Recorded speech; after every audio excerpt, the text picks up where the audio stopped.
அன்பின் நல்ல பிதாவை இயேசுவின் நாமத்தில் வருகிறோம். தேவனை உம்மை துதிக்கிறோம், நன்றி செலுத்துகிறோம். இந்த நேரத்துக்காக நன்றி தேவனே. இங்கே வந்திருக்கிற மக்களுக்காக நன்றி, தூரத்துலேருந்து பார்த்து கொண்டிருக்கிறவர்களுக்காக நன்றி. எல்லாத்தை விட நீர் எங்கள் மத்தியில் பிரசன்னமாக இருப்பதற்காக நன்றி. ஜெபிக்கும்படி எங்களை அழைக்கிறீர், எங்களை வரவேற்கிறீர், தைரியமாய் கிருபாசன தண்டை வர சொல்லியிருக்கிறீர். ஆகவே வர வேண்டிய விதத்தில் வர கிருபை செய்யும். இயேசுவின் நாமத்தில் நாங்கள் வருகிறோம். உம்முடைய கிருபையினால தான் வருகிறோம், உம்மை நம்பி வருகிறோம், விசுவாசத்தோடு வருகிறோம். உம்முடைய வசனத்தில் பதிக்கப்பட்டிருக்கிற காரியங்களுக்கு ஏற்றபடி ஜெபிக்க, உமக்கு பிரியமான ஜெபங்களை ஏறெடுக்க, பதில் பெறுகிற விதத்தில் ஜெபிக்க நீர் தாமே எங்களை வழி நடத்த வேண்டும். வசனத்தை புரிந்து கொள்ள வெளிச்சத்தை தாரும். அதை எங்கள் வாழ்க்கைக்கு, எங்கள் ஜெபத்துக்கு அப்ளை பண்ணக்கூடிய ஞானத்தையும் தாரும். அர்த்தமுள்ள வல்லமையுள்ள ஒரு நேரமாக இது அமையட்டும். எல்லாத்தின் மூலம் நம்முடைய நாமம் மட்டுமே மகிமைப்படட்டும். இயேசுவின் நாமத்தில் ஜெபிக்கிறோம், ஆமென்.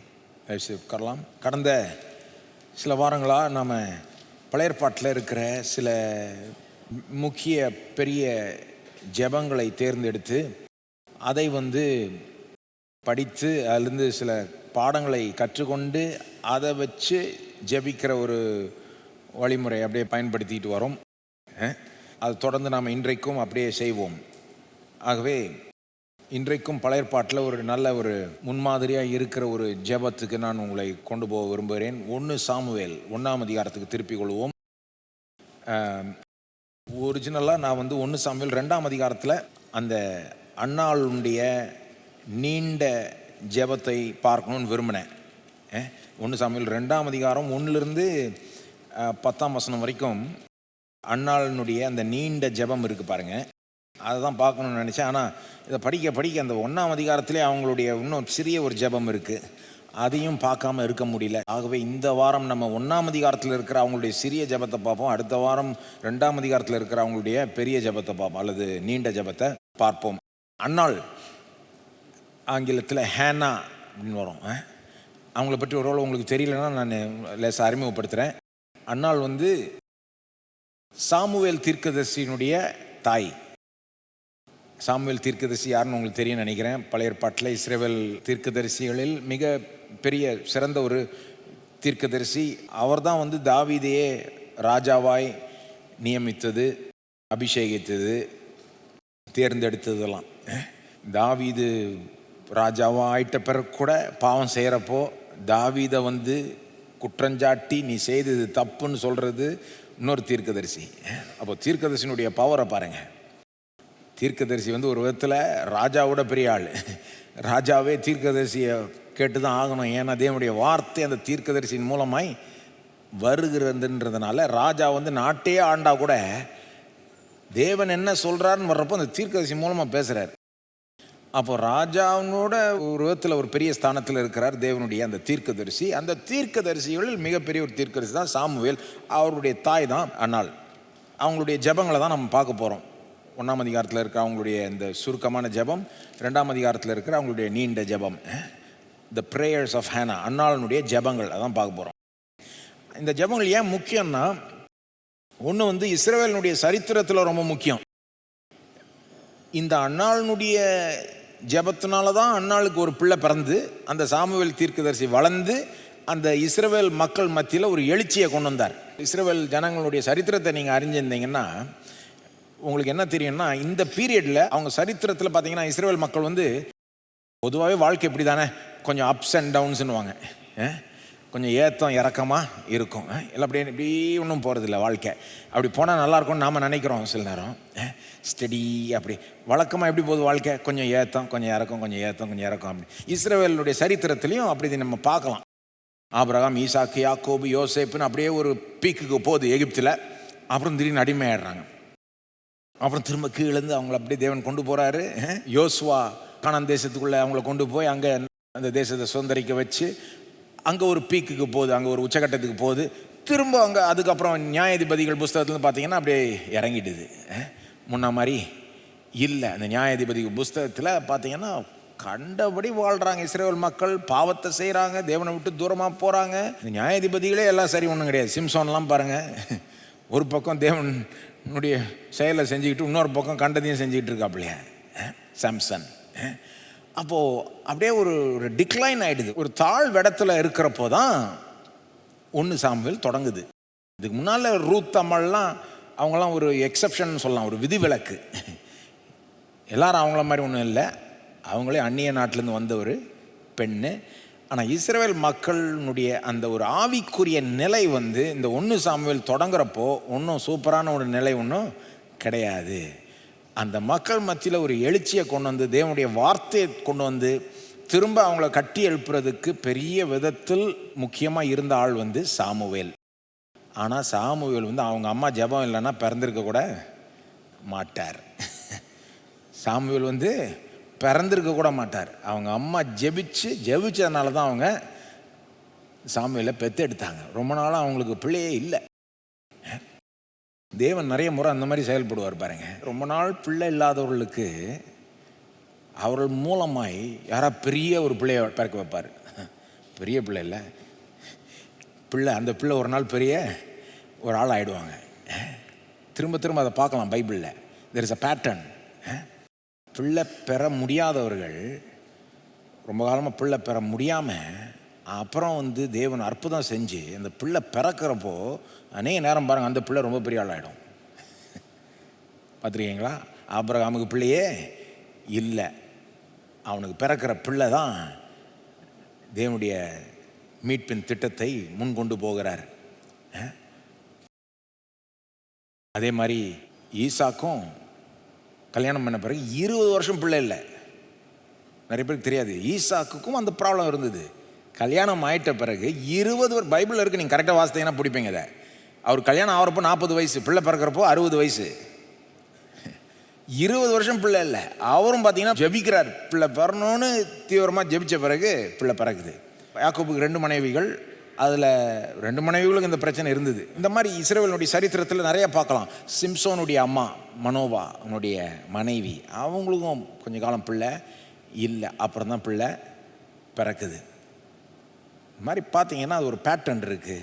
அது என்ன பேட்டர்ன்னா, ரொம்ப காலமாக பிள்ளை இல்லாதவர்களுக்கு தேவன் அற்புதம் செஞ்சு பிள்ளையை கொடுக்குறப்போ அந்த பிள்ளை ரொம்ப பெரிய ஆள் ஆகிடுது. ஒருவேளை பிள்ளை இல்லாதவர்கள் யாராவது பார்த்து கொண்டு இருப்பீர்களானால் நீங்கள் நம்பிக்கை இழக்க வேண்டாம். தேவன் உங்களுக்கு ஒரு பிள்ளையை கொடுப்பாரு, அந்த பிள்ளை ரொம்ப பெரிய ஆளாகும்னு நம்புங்க. நீங்கள் தேவன் இப்படிப்பட்ட விதத்தில் செயல்படுறாரு பாருங்க. அந்த மாதிரி ஒரு அற்புதமான ஒரு சம்பவம் இது. இவங்க ஜெபம் தான் அந்த பிள்ளைய பெக்கும்படி உதவிச்சு. தேவன் தான் பிள்ளையை கொடுக்குறாரு, ஆனால் ஜெபத்தின் மூலமாய் கொடுக்குறாரு. அப்போது இஸ்ரவேலினுடைய அந்த சரித்திரத்தில் இது ஒரு முக்கியமான ஒரு ஜெபம்னு நான் சொல்கிறேன். ஒரு நாட்டில் எழுச்சியை கொண்டு வந்த ஜெபம், நாட்டுக்கு ஒரு முன்னேற்றத்தை கொண்டு வந்த ஜெபம், நாட்டுக்கு தேவனுடைய வார்த்தையை கொண்டு வந்த ஜெபம். இது பிள்ளையை பெக்கிற ஜெபம் மட்டும் இல்லை, அதை விட பெரிய ஜெபம். அது மட்டும் இல்லை, புதிய ஏற்பாட்டில் மரியாளுடைய ஜெபமே இதை வச்சு தான் ஜெபிச்ச மாதிரி தெரியுது. நீங்கள் கம்பேர் பண்ணி பாருங்கள் வீட்டில் போய். நான் டைம் இல்லை.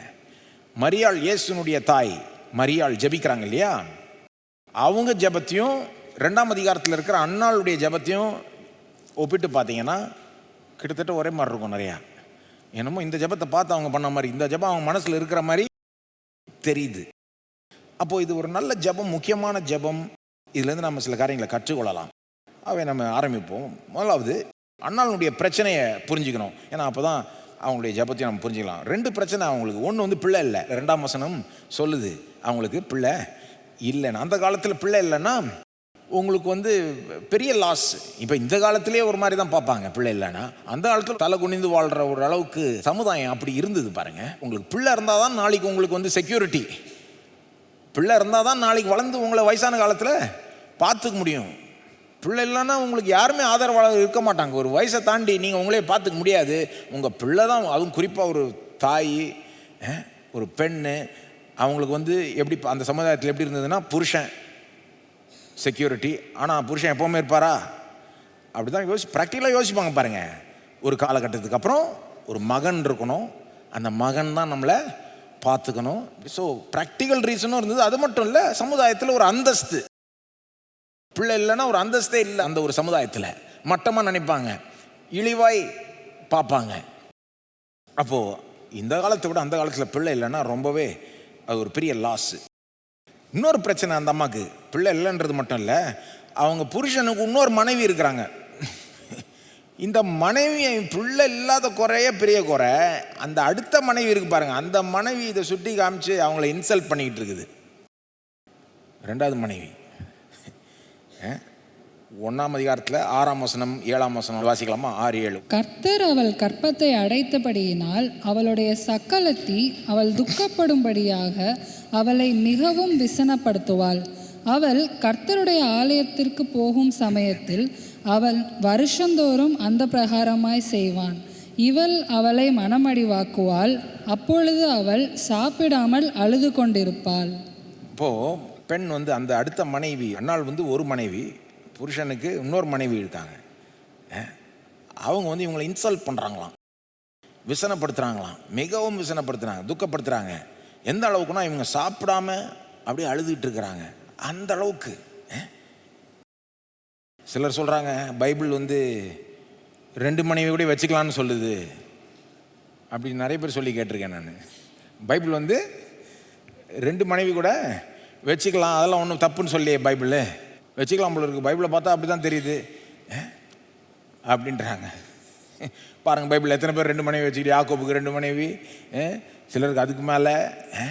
இப்போ அதெல்லாம் ஒன்றும் ப்ராப்ளம் இல்லையே, தேவன் அவங்கள ஏற்றுக்கிட்டார்ல, இப்படிலாம் பேசுகிறாங்க பாருங்கள். ஆனால் எந்த பைபிளை வாசித்தாங்கன்னு எனக்கு தெரில.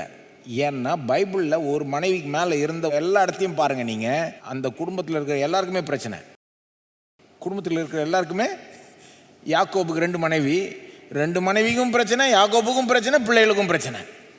ஒவ்வொரு கேஸ் பைபிளில் ஒரு கேஸ் கூட நீங்கள் கண்டுபிடிக்க முடியாது. ஒரு மனைவிக்கு மேலே ஒருத்தன் வச்சு அவங்க ஃபேமிலி லைஃப் ஒரு சமாதானமாக தேவையில்லாத ஒரு தொல்லை இல்லாமல் போகிறத பார்க்கவே முடியாது. நீங்கள் பைபிளில் நீங்கள் தேடி பாருங்கள். ஒவ்வொரு கேஸ்லேயும் ஒரு மனைவிக்கு மேலே இருந்தாலே ப்ராப்ளம். ஒரு மனைவிக்கு இன்னொரு மனைவி மேலே பொறாமை, இந்த புருஷன் 2 பேரையும் திருப்திப்படுத்த முடியாமல் அவன் அவஸ்தைப்பட்டுட்டு இருக்கான். இந்த மனைவியுடைய பிள்ளைகள் அடுத்த மனைவி பிள்ளைகளோட சண்டை போட்டுக்கிறது.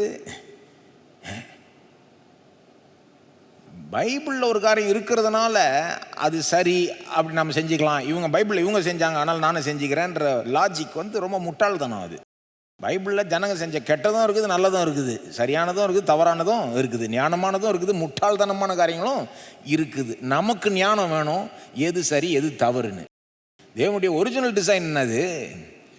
ஆதாமை பார்த்து சொல்கிறாரு, மனிதன் தனிமையாக இருப்பது நல்லது இல்லைன்ட்டு 2 மனைவியாக கொடுத்தாரு, ஒரு மனைவி தான். அப்புறம் கொடுத்துட்டு என்ன சொல்கிறாரு? இவங்க 2 பேர் ஒரே மாம்சமாய் இருப்பார்கள், இருவர் ஒரு மாம்சமாய் இருப்பார்கள் தானே சொல்கிறாரு. இல்லை மூவர் ஒரு மாம்சமாக இருப்பாருன்னு சொல்கிறாரு, கிடையாது. இதுதான் தேவனுடைய ஒரிஜினல் டிசைன். ஒரு மனுஷனுக்கு ஒரு மனுஷி, 2 பேர் சேர்ந்து திருமணத்தில் ஒன்றா வாழ்கிறது. இதே டிசைனை தான் இயேசு திரும்ப மார்க் 10ஆம் அதிகாரத்தில் கன்ஃபார்ம் பண்ணுறார்.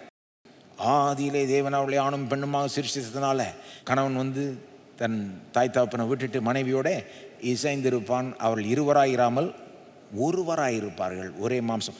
அப்போது அங்கே தான் நம்ம தேவனுடைய ஒரிஜினல் டிசைனை பார்க்கலாம். பவுல் இதை எடுத்துக்கிட்டு அதை இன்னும் வேறு லெவல் கொண்டு போகிறார். கிறிஸ்து சபை அன்பு கூறுறது போல கணவர் மனைவியை அன்பு கூறணும் அப்படின்லாம். அப்போது இந்த அன்னாளுக்கு வெறும் பிள்ளை இல்லாத பிரச்சனை மட்டும் இல்லை, இந்த அடுத்த மனைவியும் பெரிய பிரச்சனை ஆகிட்டாங்க.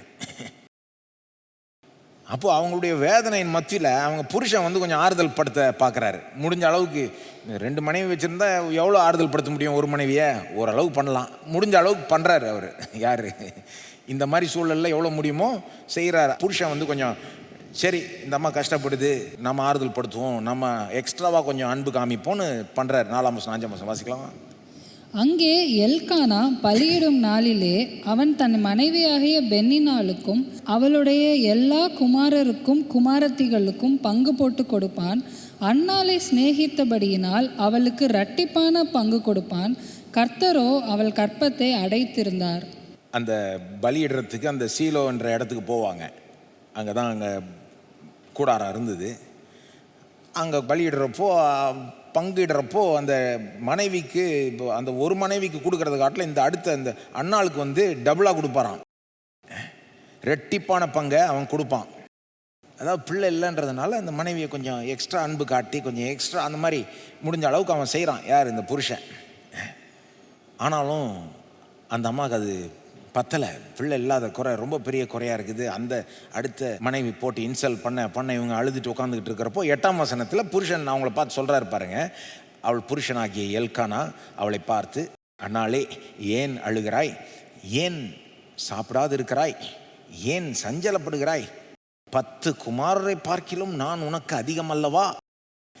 என்ன சொல்ல வர்றாரு, நான் இருக்கேன்ல, ஏன் நீ அழுற? சரி, பிள்ளை அழுறது எனக்கு புரியுது, அந்த மனைவி ஒன்று இன்சல்ட் பண்ணுதுன்னு புரியுது, ஆனால் நான் உன்னை தானே ஒன்று அதிகமாக அன்பு கூறுறேன், உனக்கு தெரியலையா, தெரியாதா அது உனக்கு? அப்போ நான் இருக்கேன்னு நினச்சி நீ திருப்தியாக இருக்க முடியாதா? என்னில் திருப்தி அடைய முடியாதா? 10 குமாரர் காட்டில் நான் உனக்கு எல்லாத்தையும் செய்கிறேன், நீ என்ன நம்பு, நான் இருக்கிறதுனால திருப்தியாரு, என்னில் திருப்தியாரு, என்னில் மகிழ்ந்துரு. ஏன் இதை நினச்சி நீ துக்கப்படணும், அழணும்? இவ்வளோ பேசுகிறாரு. அடுத்த வசனம், சரி அண்ணாள்கிட்டருந்து ஏதோ ஒரு பதில் கிடைக்குமான்னு நம்ம எதிர்பார்க்குறோம். 9ஆம் வசனத்தில் சரிங்க, அந்த மாதிரி ஏதாவது பார்க்குறீங்களா? 9ஆம் வசனத்தில் அண்ணாள்கிட்டருந்து பதில் வருதா? அதுக்கு பதில் என்ன வாசிக்கிறோம்? சீலோவிலே அவர்கள் புசித்து குடித்த பின்பு அண்ணாள், பதிலே கிடையாது. இதை 6000 வேத வல்லுநர்கள் இதை பார்த்துட்டு சொல்கிறாங்க, இவ்வளோ அந்த ஹஸ்பண்ட் இவ்வளோ இதாக சொல்கிறாரு, பதிலே கிடையாது ஒய்ஃப்கிட்டேருந்து. அது ஒரு முக்கியமான ஒரு பாயிண்ட், அதை நோட் பண்ணும். பதில் இருக்கிறதுக்கு பதில் அடுத்த வசனத்தில் என்ன பார்க்குறோம்? அன்னாள் எழுந்திருந்தாள். சொல்லுங்கள், எழுந்திருந்தாள். அது ஒரு முக்கியமான இது பதம், அது ஒரு வார்த்தை கவனிக்கணும். எழுந்திருந்தாள்னா சும்மா நாம் பைபிள் வாசிக்கிறப்போ சில நேரம் இதெல்லாம் முக்கியம் இல்லைன்னு நினச்சிப்போம். சாப்பிட்டு முடித்த பிறகு எந்திரிப்பாங்க தானே, இதெல்லாம் ஒரு பெரிய விஷயமானு அந்த அர்த்தத்தில் சொல்ல. அடுத்த வசனம் பாருங்கள், எழுந்திருந்தால் ஆசாரியன் ஆகிய ஏலி கர்த்தருடைய ஆலயத்தின் வாசல் நிலையண்டில் ஒரு ஆசனத்தின் மேல் உட்கார்ந்திருந்தான். அவள் போய் மன கசந்து மிகவும் அழுது கர்த்தரை நோக்கி, என்ன சொல்ல வருது? புருஷன் சொன்னதை இவள் ஏற்றுக்காம எழுந்திருந்து கர்த்தரிடத்தில் போய் ஜெபித்தாள். அதான் பாயிண்ட்டு. புருஷன் சொல்கிறான், நீ என்னில் திருப்தியாரு, என்னில் மகிழ்ந்துரு, என்ன நம்பு, நான் உனக்கு எல்லாமா இருக்கிறேன் அப்படின்றப்போ எந்திரிச்சு போய் நான் கர்த்தர்கிட்ட போகிறேன், நான் கர்த்தர்கிட்ட போகிறேன். முக்கியமான காரியம் நோட் பண்ணோம், பிறகு அதுக்கு வருவோம். போயிட்டு மனக்கசந்து 10ஆம் வசனம் மிகவும் அழுது கர்த்தரை நோக்கி விண்ணப்பம் பண்ணுறா. அவளுடைய விண்ணப்பத்தை தான் 11ஆம் வசனத்தில் வாசிக்கலாம். 11ஆம் வசனம் பாருங்கள், வாசிப்போம். சேனைகளின் கர்த்தாவே, தேவரீர் உம்முடைய அடியாளின் சிறுமையை கண்ணோக்கி பார்த்து உம்முடைய அடியாளை மறவாமல் நினைத்தருளி உமது அடியாளுக்கு ஒரு ஆண் பிள்ளையை கொடுத்தால் அவன் உயிரோடு இருக்கும் சகல நாளும் நான் அவனை கர்த்தருக்கு ஒப்பு கொடுப்பேன், அவன் தலையின் மேல் சவரகன் கத்தி படுவதில்லை என்று ஒரு பொருத்தனை பண்ணினாள். அதான் அவளுடைய ஜெபம். அவளுடைய ஜெபத்திலேருந்து சில காரியங்களை நம்ம கற்றுக்கொள்ளலாம். 2 மைனர் பாடங்கள், 2 மேஜர் பாடங்கள் அப்படின்னு பிரிச்சிடுறேன். மொத்தம் 4 பாடங்கள். ஆனால் 2 மைனர் இஷ்யூஸ், மைனர் லெசன்ஸ். ஒன்று அப்புறம் மேஜர் பார்ப்போம். 2 மைனர் லெசன்ஸ். ஒன்று ஜெபத்தில் வெளிப்புறமாய் நாம் எப்படி ஜெபிக்கிறோன்றது அவ்வளோ முக்கியமே கிடையாது என்பதை அவங்க ஜெபத்தில் நீங்கள் பார்க்கலாம். 11ஆம் வசனம் வரைக்கும் வாசித்தோம். தொடர்ந்து 12-13 வாசிங்களேன். 12-13 வாசிங்க. அதை அவங்க எப்படி ஜெபிக்கிறாங்க, வெளிப்புறமாக அது எப்படி காணப்பட்டது அப்படின்னு வரும். அது அவ்வளோ முக்கியம் கிடையாதுன்றது இந்த பகுதியில் வருது. 12-13 வாசிங்க. அவள் கர்த்தருடைய சந்நிதியில் வெகுநேரம் விண்ணப்பம் பண்ணுகிற போது ஏலி அவள் வாயை கவனித்து கொண்டிருந்தான். அன்னாள் தன் இருதயத்திலே பேசினாள், அவளுடைய உதடுகள் மாத்திரம் அசைந்தது, அவள் சத்தமோ கேட்கப்படவில்லை. ஆகையால் அவள் வெறித்திருக்கிறாள் என்று ஏலி நினைத்து. ஏலி தான் அந்த காலத்தில் ஆசாரியன், அங்கே ப்ரீஸ்ட்டு. அவர் எத்தனை பேர் ஜெபிக்கிறத பார்த்துருப்பாரு. வயசான காலம். இந்த சம்பவம் நடக்கிறதுக்குள்ளே அவருக்கு வயசு ஆகிடுது. ஆக்சுவலாக அவருடைய மகன்கள் முக்கால்வாசி டியூட்டிஸ் பார்த்துக்கிறாங்க. அவர் அங்கே உட்காந்துக்கிட்டு இருக்காரு. எத்தனை பேர் ஜெபிக்கிறத பார்த்துருப்பாரு. அவர் ஒன்றும் தெரியாத ஆள் ஒன்றும் கிடையாது. அவரை பொறுத்த வரைக்கும் இந்த அம்மா ஜெபிக்கவே இல்லை, குடிச்சிட்டு வந்திருக்காங்கன்னு நினச்சிக்கிறாரு. ஏன் குடிச்சிட்டு வந்திருக்காங்கன்னு நினச்சிக்கிறாரு? 2 காரணம். ஒரு காரணம் என்னென்னா, அவங்க வாய் மட்டும் அசையுது, எந்த சத்தமும் வெளியே வரமாட்டேங்குது. சைலண்ட்டாக ஜெபிக்கிறாங்க, ஆனால் வாய் அசைக்குது. இப்போ அந்த காலத்து பாருங்கள், இந்த சைலண்ட்டாக ஜெபிக்கிற வேலை, சைலண்ட்டாக வாசிக்கிறது, இதெல்லாம் இப்போ தான் ரொம்ப பரவலாக இருக்குது. இப்போ ஒரு புக்கை வாசிக்கிறப்போ நம்ம வாயை கூட அசிக்காமல் பாட்டு வாசித்துனே இருப்போம். அந்த காலத்தில் அந்த பழக்கம்லாம் இல்லைன்ற மாதிரி சொல்கிறாங்க. அதெல்லாம் ரொம்ப அபூர்வன்றாங்க. அந்த காலத்தில் வந்து புக்கே முக்கால்வாசி பேர்கிட்ட இல்லை, வாசிக்கக்கூடிய திராணியும் முக்கால்வாசி பேர்கிட்ட இல்லை. வாசிக்கிறப்போ பொதுவாக எப்படி வாசிப்பாங்கன்னா பப்ளிக்காக சத்தமாக, சைலண்ட் ரீடிங் அதெல்லாம் பெருசாக இல்லை. ப்ரேயரும் ஜெபமும் சைலண்ட்டாக முக்கால்வாசி ஜெபிக்கவே மாட்டாங்களாம். சத்தம் கேட்கும், வாயை அசைக்கிறது மட்டும் இல்லை, சத்தம் கேட்கும். அதுதான் ஜெபிக்கிற ஒரு முறையாக இருந்தது. அதனால தான் அவ்வளோ வயசான ஒரு ப்ரீஸ்ட், ஒரு ஆசாரியன், அவ்வளோ எக்ஸ்பீரியன்ஸ் உள்ள ஒரு தேவ மனுஷன் அந்த ஆலயத்தில் அந்த கூடாரத்தில் உட்காந்து பார்த்துக்கிட்டு இருக்கிறப்போ அவரை பொறுத்த வரைக்கும் இந்த அம்மா ஜெபிக்கவே இல்லை. இவங்க ஜெபிக்காத மாதிரி தான் அவருக்கு தெரியுது. அவர் ஒரு எக்ஸ்பர்ட்டு. அவரை பொறுத்த வரைக்கும் இவங்க வந்து ஜெபிக்கலை. ஏன்னா அவள் வாய் வந்து அசையுது, ஆனால் ஒன்றும் சத்தமே வரலை. ஏன் இதை நான் சுட்டி காண்பிக்கிறேன்னா, சில நேரம் கிறிஸ்தவர்களும் ஜெபத்தினுடைய அந்த வெளிப்புறங்களுக்கு ரொம்ப அதிக முக்கியத்துவம் கொடுத்து இது இப்படி தான் இருக்கணும், அது அப்படி தான் இருக்கணும் அப்படின்னு சொல்லிடுவாங்க.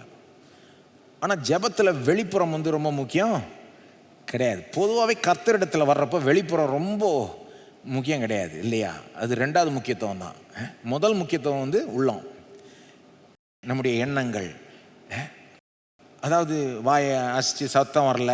இன்னொரு உதாரணம் கொடுக்குறேன். வர்ஷிப் பண்ணுறப்போ நிறைய தடவை கிறிஸ்தவத்தில் வெளிப்புறத்தை ஃபோக்கஸ் பண்ணுவாங்க. பாட்டு பாடி தேவனை துதித்து ஆராதிக்கிறப்போ என்ன பண்ணுவாங்க, ஏன் லைட் அடிக்கிறாங்க, ஏன் வந்து வெள்ளை லைட் இல்லை கலர் லைட்டை போடுறாங்க, ஏன் கலர் லைட்டு, ஏன் அது லைட்டினுடைய கலர் ஏன் இப்படி இருக்குது, இது ஆராதனைக்கு ஒத்து வராது. இதை பெரிய ஒரு சப்ஜெக்ட் எடுத்து பேசின்னு இருப்பாங்க. ஏன் இந்த மாதிரி மியூசிக் இருக்குது, இந்த ஸ்டைல் மியூசிக் வந்து சபையில் ஒத்து வராது, இந்த சட்டையை ஏன் போட்டுக்கிட்டு இருக்காரு, ஷூ போட்டு ஏன் பிரசங்கம் பண்ணுறாரு. அதாவது வெளிப்புறம் வெளிப்புறம் வெளிப்புறம். அந்த மாதிரி ஏலிக்கும் வெளிப்புறம் தான் பெருசாக தெரியுது. பார்த்தா அவங்க ஜெபிக்கிற மாதிரி தெரியலையே, இது பார்த்தா ஒன்றும் ஆராதனை மாதிரி தெரியலையே, இது பார்த்தா ஆவிக்குரிய ஆராதனை மாதிரி. அப்படி தான் அவர் ஜட்ஜ். அவர் எக்ஸ்பர்ட். ஆக்சுவலாக எவ்வளோ காலமாக ஊழியத்தில் இருக்கிறாரு, எத்தனை பேர் ஜெபிச்சு பார்த்துட்டாரு. ஆனால் அவரே என்ன ஒரு முடிவுக்கு வராரு, இந்த அம்மா ஜெபிக்க வெளில குடிச்சிட்டு வந்திருக்காங்கன்னு நினச்சிக்கிறாரு. என்ன கதையாக இருக்குது பாருங்கள். இன்றைக்கும் இந்த மாதிரி தான் கிறிஸ்தவங்க வந்து மற்றவங்க ஆராதிக்கிறத பார்த்து, மற்றவங்க தேவனை தொழுது கொள்கிறத பார்த்து அவங்கள கண்ணாம் பின்னான்னு பேசுகிறாங்க. இதில் நம்ம கற்றுக்கொள்ள வேண்டிய பாடம் என்னது, அப்படி பண்ணக்கூடாது. ஜெபத்தில் வெளிப்புறம் வந்து ரொம்ப முக்கியம் ஒன்றும் கிடையாது. சத்தமாக ஜெபிச்சோமா, ரொம்ப குறைவு சத்தத்தோடு ஜெபிச்சோமா, சைலண்ட்டாக ஜெபிச்சோமா, பார்க்குறதுக்கு ஜெபிக்கிற மாதிரி தெரியுதா. தேவனுக்கு என்ன முக்கியம், உள்ளம், மனது, நோக்கம், விருப்பம், இதெல்லாம் தான் முக்கியம். அந்த சமாரிய ஸ்திரீ ஓட இயேசு ஒரு பேசிக்கிட்டு இருக்காருல அந்த கிணறாண்ட, அந்தம்மா சொல்லுது, அந்தம்மா பாருங்க இந்த மாதிரி எங்கே ஆராதிக்கணும் அதை சொல்லுங்கள், அதை பேசுங்க. சிலர் சொல்கிறாங்க எருசலேமில் தான் ஆராதிக்கணும், நாங்கள் சொல்கிறோம் இங்கே தான் நீங்கள் என்ன சொல்கிறீங்க. அவர் சொல்கிறாரு எங்கே ஆராதிக்கிறன்றது முக்கியமே கிடையாது, போ ஆவியோடும் உண்மையோடும் ஆராதிக்கிறது தான் முக்கியம்.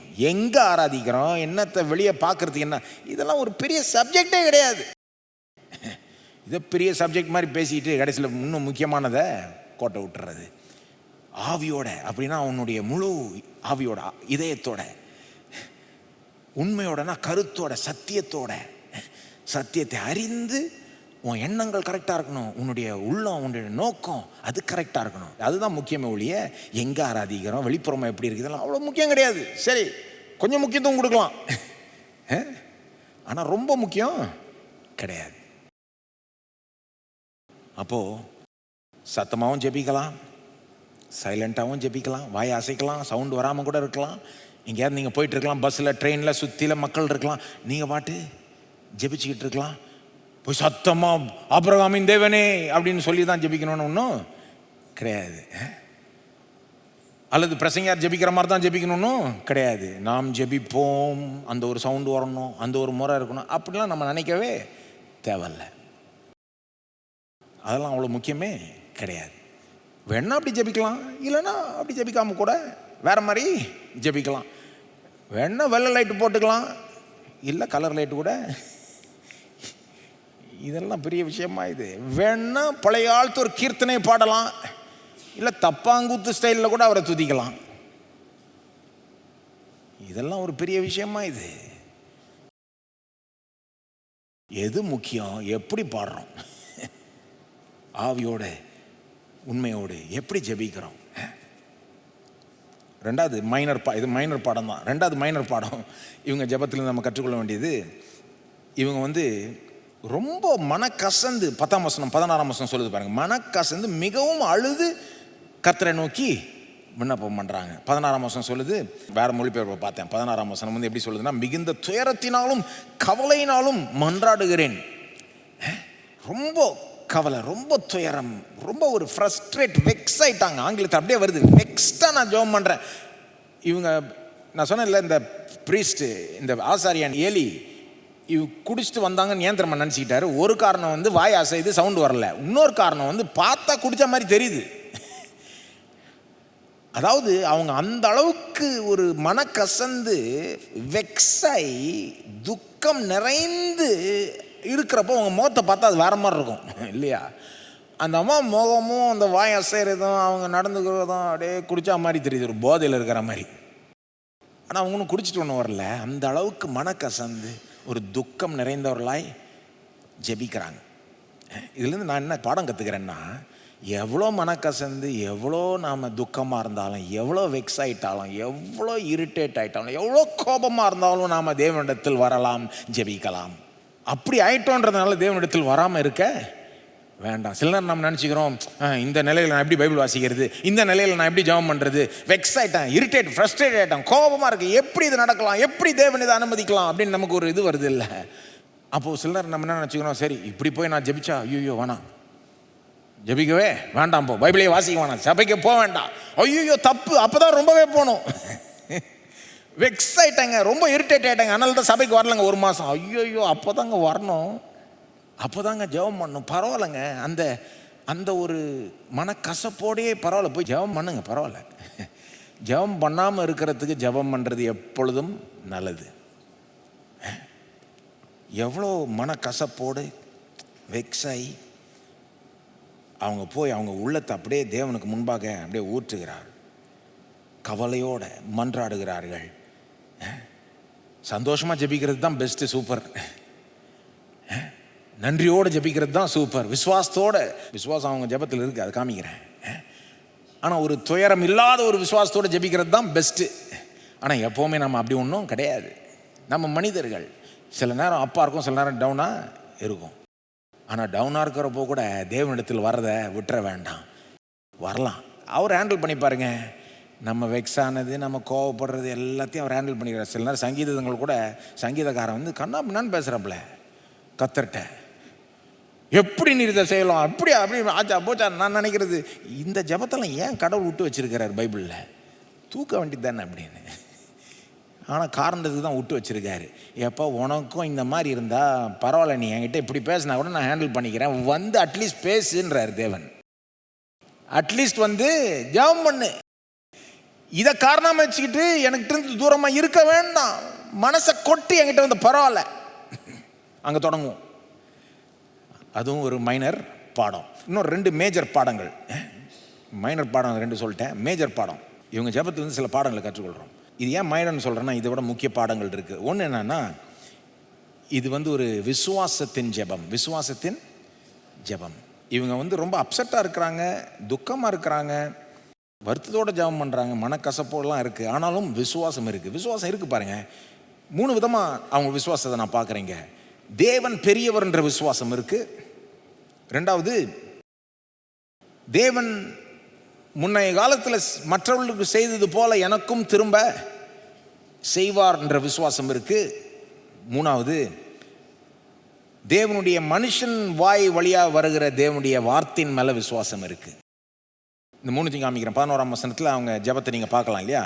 11ஆம் வசனம் பாருங்க, அவங்களுடைய வார்த்தைகளை கவனிங்க, க்ளோஸாக கவனிங்க. சேனைகளின் கர்த்தாவே. இப்போ மனக்கசன் ஜெபம் பண்ணுறாங்கன்னு 10 சொல்லுது. 11 சொல்லுது அவங்க எப்படி தேவனை அழைக்கிறாங்களாம், சேனைகளின், எல்லாம் சொல்லுங்க, சேனைகளின் கர்த்தாவே.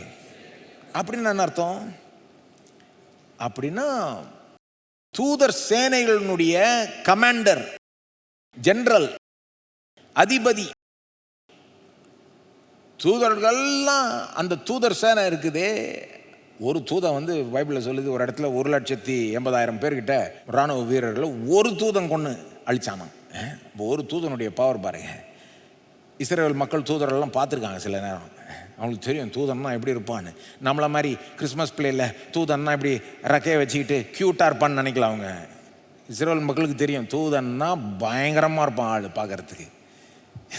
இந்த தூதருடைய சேனை, முழு சேனைக்கே அதிபதி இவர், சேனைகளின் கர்த்தாவே. அது என்ன சொல்லுது எனக்கு? இந்த அம்மா கர்த்தரை இப்படி சொல்கிறாங்கன்றது வந்து என்ன சொல்லுது? கர்த்தரை பெரியவராக நினைக்கிறாங்க. இவ்வளோ மனக்கசப்புலையும் பிரச்சனையிலையும் வருத்தத்துலேயும் வந்து ஜெபிக்கிறாங்க. ஆனால் அவங்க கர்த்தரை நோக்கி கூப்பிட்றப்போ எப்படி கூப்பிட்றாங்க? சேனைகளின் கர்த்தாவே.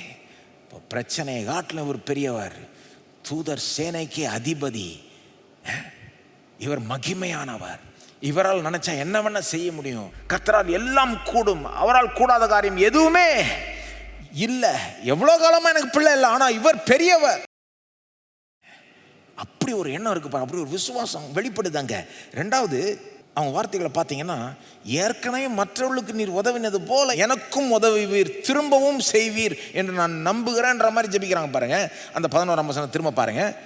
சேனைகளின் கர்த்தாவே, தேவரீர் உம்முடைய அடியாளின் சிறுமையை கண்ணோக்கி பார்த்து உம்முடைய அடியாளை மறவாமல் நினைந்தருளி உமது அடியாளுக்கு ஒரு ஆண் பிள்ளையை கொடுத்தாள்.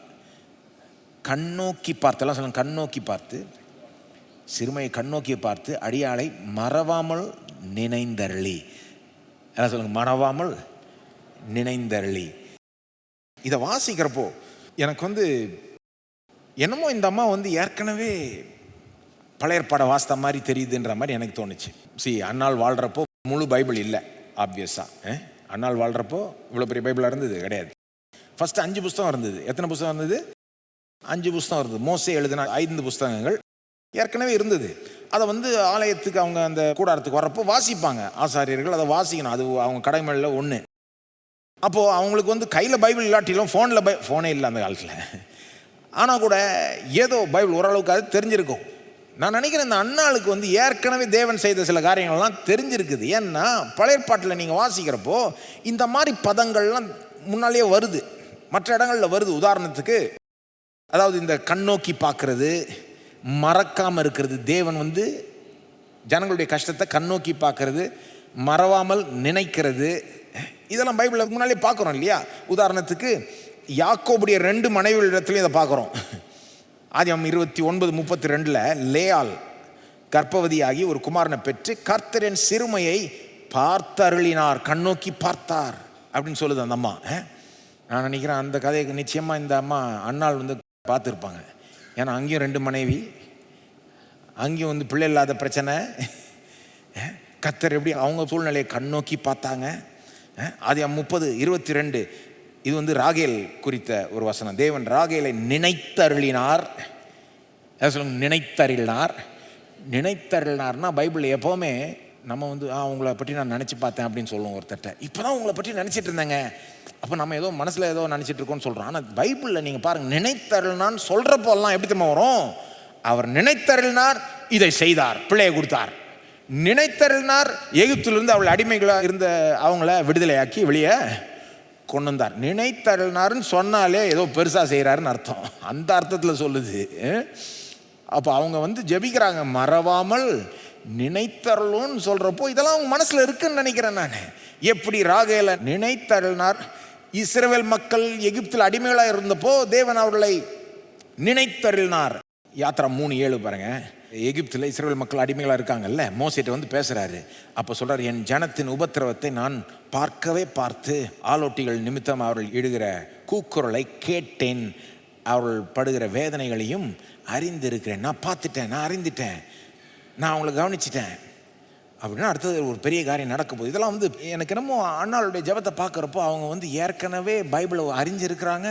அவங்க இதுக்கு முன்னால் தேவன் எப்படி எப்படி சில மக்களுக்கு உதவி செஞ்சுருக்காரு, காப்பாற்றிருக்காரு, பிள்ளையை கொடுத்துருக்காரு, விடுதலை ஆக்கியிருக்காரு, இதெல்லாம் அவங்க மனசில் இருக்குது. அதெல்லாம் வச்சுக்கிட்டு தான் ஜெபம் பண்ணுறாங்க. 11ஆம் வசனத்தில் திரும்ப இப்போ அண்ணாளுடைய ஜெபத்தை பாருங்கள். 11ஆம் வசனம் அதை மனசில் வச்சுக்கிட்டு வாசிங்க. சேனைகளின் கர்த்தாவே, தேவரீர் உம்முடைய அடியாளின் சிறுமையை கண்ணோக்கி பார்த்து உம்முடைய அடியாளை மறவாமல் நினைந்தருளி உமது அடியாளுக்கு ஒரு ஆண் பிள்ளையை கொடுத்தாள். என்ன சொல்கிறாங்க? ஆண்டவரே, ஏற்கனவே மற்றவர்களுக்கு செய்திருக்கிறீர், அவங்க கஷ்டத்தை கண்ணோக்கி பார்த்தீர், நினைத்தருளினீர், மறக்காம நீர் அவங்கள நினச்சி அவங்களுக்கு செஞ்சது போல் எனக்கும் செய்யும் ஆண்டவரே, எனக்கும் திரும்பவும் செய்ய. எல்லாம் சொல்லுங்க, திரும்பவும் செய்யும், திரும்பவும் செய்வார்ன்ற விசுவாசம் அவங்கள்ட்ட இருக்குது. 3வது, தேவனுடைய மனுஷன் வாயால் வருகிற தேவனுடைய வார்த்தையின் மீது ஒரு விசுவாசம் இருக்குது. தேவனுடைய மனுஷன் வாயால் வருகிற தேவனுடைய வார்த்தையில் ஒரு விசுவாசம் இருக்குது. 17ஆம் வசனம் பாருங்கள். அதாவது அவங்க ஜெபம் வந்து 11 இருக்குது. 12லேருந்து வாசித்தீங்கன்னா தான் அங்கே என்ன வருது, இந்த ஏலி என்ற அந்த ஆசாரியன் வந்து அவங்க குடிச்சிட்டு வந்துட்டாங்கன்னு நினச்சிட்டு இருக்காரு. அவங்க 2 பேருக்கும் பேச்சுவார்த்தை போகுது. 12லேருந்து 16 இந்த அம்மா சொல்கிறாங்க, ஐயா நான் குடிச்சிட்டு ஒன்றும் வரல, வேதனையில் துக்கப்பட்டு பேசுகிறேன், வேறு ஒன்றும் இல்லை அப்படின்னு சொல்லி தெளிவுபடுத்திட்ட பிறகு அவர் புரிஞ்சுக்கிறாரு. 17ஆம் வசனத்தில் அந்த ஆசாரியன் சொல்கிறார். 17 பாருங்க. அதற்கு ஏலி சமாதானத்துடனே போ, நீ இஸ்ரவேலின் தேவனிடத்தில் கேட்ட உன் விண்ணப்பத்தின்படி அவர் உனக்கு கட்டளையிடுவாராக என்றான். கேட்டுட்டு என்ன சொல்கிறார் இந்த ஆசாரியன்? சமாதானத்துடனே போ. அல்ல சொல்லுங்க, சமாதானத்துடனே போ அப்படின்னு என்ன அர்த்தம்? உனக்கு எல்லாம் நல்லபடியாக இருக்கும். சமாதானம்னா ஷலோமோட போ, உனக்கு எல்லாம் நல்லா இருக்க போகுது. நீ இஸ்ரவேலின் தேவனிடத்தில் கேட்ட உன் விண்ணப்பத்தின்படி அவர் உனக்கு கட்டளையிடுவாராக. நீ கேட்டதன்படியே உனக்கு செய்வாராக. அது செய்வாராகன்றத கிட்டத்தட்ட எப்படி வாசிக்கணும்னா செய்வார். ஏன்னா அது ஆங்கிலத்திலாம் அப்படி தான் வருது, சில மொழிபெயர்ப்புலாம். காட் கிராண்ட், பெரிய ஒரு ஜெபம் மாதிரி கூட கிடையாது, செய்வார்ன்ற மாதிரி ஒரு கான்ஃபிடண்ட்டாக சொல்லி அனுப்புகிறாரு, தைரியப்படுத்தி சொல்லி அனுப்புகிறார். சமாதானத்தோட போ, நீ கேட்டபடி நடக்குமா, போ, தேவன் உனக்கு செய்வார். அவர் சொன்ன ஒன்று பாருங்கள், அந்த மாதிரி எப்படி ரெஸ்பாண்ட் பண்ணுது. 18, அப்பொழுது அவள் உம்முடைய அடியாளுக்கு உம்முடைய கண்களிலே தயை கிடைக்க கடுவதாக என்றால், பின்பு அந்த ஸ்திரீ புறப்பட்டு போய் போஜனம் செய்தால், அப்புறம் அவள் துக்கமுமாய் இருக்கவில்லை. அவர் அப்படி சொன்ன உடனே உடைய கண்களில் தயவு கிடைக்கட்டும் அப்படின்ட்டு எந்திரிச்சு போகிறாங்க, சாப்பிட்றாங்க. அதுக்கப்புறம் துக்கமா இல்லையா? என்ன ஒரு பெரிய இது பாருங்க. அப்போ என்ன காண்பிக்குது? அவங்க ரொம்ப மனக்கசந்து ஜெபம் பண்ணுறாங்க, அழுகுறாங்க, எல்லாம் பண்ணுறாங்க. ஆனால் அந்த ஆள் வந்து சமாதானத்தோட போ, தேவன் விண்ணப்பத்தின்படி கேட்பார் அப்படின்னு ஒன்று முகத்தை தொடச்சிட்டு போகிறாங்க, சாப்பிட்றாங்க, சந்தோஷமாக இருக்காங்க. என்னத்தை காண்பிக்குது? அவங்க உண்மையிலே நம்பிட்டாங்க, இந்த ஜெபம் கேட்கப்பட்டுருச்சு, தேவன் பதில் அளிப்பார். ஆசாரியன் வர சொல்லிட்டாரு, சமாதானமாக போ, தேவன் நீ கேட்ட மாதிரியே செய்வாராக, செய்வார் அப்படின்னு அவர் சொன்னதை அப்படியே நம்பிட்டாங்க. அதை தான் சொல்ல வரேன், அப்படியே நம்பிட்டாங்க. அதை தேவனே கொடுக்குற ஒரு கன்ஃபர்மேஷனாக எடுத்துக்கிட்டு அவங்க பாட்டு போகிறாங்க. போய் அதுக்கப்புறம் அவங்க வந்து துக்கமாக இல்லை சந்தோஷமாக இருந்தாங்கன்னா என்ன அர்த்தம்? நம்பிட்டாங்கன்னு அர்த்தம். தேவனை நம்பினாங்கன்றது மட்டும் இல்லை, தேவனுடைய மனுஷன் வாயால் வந்த தேவனுடைய வார்த்தையை நம்பினார்கள். தேவனை நம்புறதுன்னா நான் தேவனுடைய வார்த்தையை நம்புறது. சில நேரம் அந்த தேவனுடைய வார்த்தை வந்து ஒரு தேவ மனுஷன் மூலமாக வருது, சில நேரம் இல்லை, அநேக நேரம். அதை அவங்க செஞ்சாங்க பாருங்க, கரெக்டாக. அவங்க விசுவாசத்தை அங்கே நம்ம பார்க்கலாம். வேதம் சொல்லுது 2 நாளாகமம் 20:20 தேவனாகிய கர்த்தரை நம்புங்கள், அப்பொழுது நிலைப்படுவீர்கள், அவருடைய தீர்க்கதரிசிகளை நம்புங்கள், அப்பொழுது சித்தி பெறுவீர்கள். பார்த்துருக்கீங்களா அந்த வசனத்தை? தேவனை நம்புங்க, அப்போ நிலைப்படுவீங்க. அவருடைய தீர்க்கதரிசிகள், அதாவது யார் மூலமாய் அவர் வார்த்தையை அனுப்புகிறாரோ அவர்களை நம்புங்க. அதாவது அவங்க சொல்கிற அந்த வார்த்தையை நம்புங்க, அவருடைய தீர்க்கதரிசிகளை நம்புங்கள், அப்பொழுது சித்தி பெறுவீர்கள். ஆக்சுவலாக 2 நாளாகமம் 20:20 தான் அந்த வசனம் வருது. அதனுடைய அந்த சம்பவத்தை கதையை இப்போ கான்டெக்ஸ்ட் போய் வாசித்து பார்த்தீங்கன்னா ரொம்ப சூப்பரான கதை. யோசபாத் என்ற அந்த ராஜா தேவனுடைய மக்களை ஆண்டப்போ 3 தேசங்கள் ஒன்று கூடி அவங்கள சண்டை போட வராங்க. பெரிய ஒரு சத்துரு, பெரிய எதிரிகள் எல்லாம் சேர்ந்து ஒன்று கூடி வராங்க இவங்களை எதிர்த்து. இவர் பயந்து போய் ஒரு உபவாசத்தை அரேஞ்ச் பண்ணுறாரு. ஃபுல் நாடும் உபவாசிக்கிறாங்க, ஜெபம் பண்ணுறாங்க, கர்த்தரை தேடுறாங்க.